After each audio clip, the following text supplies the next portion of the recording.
শিক্ষক খুনের ঘটনায় দুষ্কৃতীদের গ্রেফতারের দাবিতে পথে নামল শিক্ষকরা। দুষ্কৃতীদের গ্রেফতারের দাবিতে এদিন মিছিল করে চোপড়া থানার পুলিশের দ্বারস্থ হন চোপড়া ব্লকের শিক্ষক শিক্ষিকারা।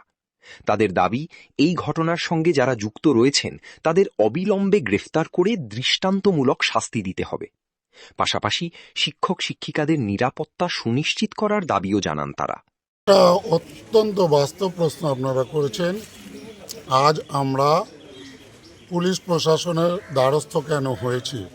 আজকে যাদের দেখতে পাচ্ছেন, আমরা হচ্ছে শিক্ষক সমাজ।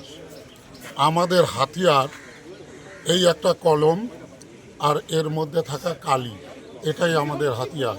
কিন্তু আজ আমরা অত্যন্ত বিরহ বেদনার সাথে জানাচ্ছি, আমাদেরই একজন সহকর্মী শিক্ষক, যার স্থায়ী আবাস ইসলামপুর বর্তমান, তিনি তার কর্মস্থল রামগঞ্জের রাজা ভীম স্কুলের মুখে সকালে আসছিলেন, কিন্তু দুষ্কৃতকারীদের দ্বারা তিনি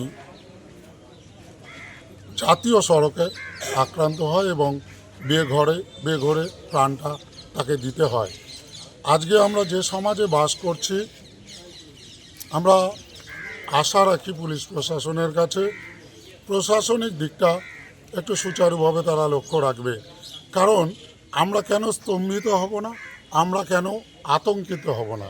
সকাল 8:30 সূর্যের আলো যখন ফটফট করছে, তখন জাতীয় সড়কের উপর একজন নিরীহ শিক্ষক গুলির আঘাতে তার দেহটা ঝাঁঝরা হয়ে এখন নর্থ বেঙ্গল মেডিকেলের মর্গে তার দেহটা আছে। তাই আমাদের তো আর কোনো পথ নেই। আমাদের যে পথ, পুলিশ প্রশাসন, তাদেরই শরণাপন্ন আমরা হয়েছি। আপনাদের দাবিটা কি? আমাদের দাবি কি? আমরা হচ্ছে শিক্ষক, আমরা হচ্ছে শিষ্টাচারী, আমরা ক্ষমাব্রতী, আমরা কর্তব্য পালনকারী। এর বাইরে তো আমরা কিছু করতে পারি না। তাই আমরা চাই যে সমাজ, সেই সমাজটা সুষ্ঠু সমাজ হবে। আজ শুধু নজরুল ইসলাম মাস্টারমশাই চলে গেছেন এটা নয়, এর যে কুপ্রভাব, এটা যদি সমাজে বার্তা ছড়িয়ে পড়ে, তবে সাধারণ মানুষগুলো কি করে এই পশ্চিমবঙ্গ রাজ্যের চোপড়া বা ইসলামপুর ব্লকে বসবাস করবে? তারা কি নিরাপত্তা পাবে? তাই পুলিশ প্রশাসনের কাছে সর্বসাধারণের নিরাপত্তা উদাহরণ হিসাবে নজরুল ইসলামের হত্যাকারীদের অবিলম্বে তাদের ধরে গ্রেপ্তার করে দৃষ্টান্তমূলক শাস্তি দেবে, যেন দুষ্কৃতকারীরা পুনরায় এই রকম কাজ করতে তাদের হৃদয় কম্প হয়।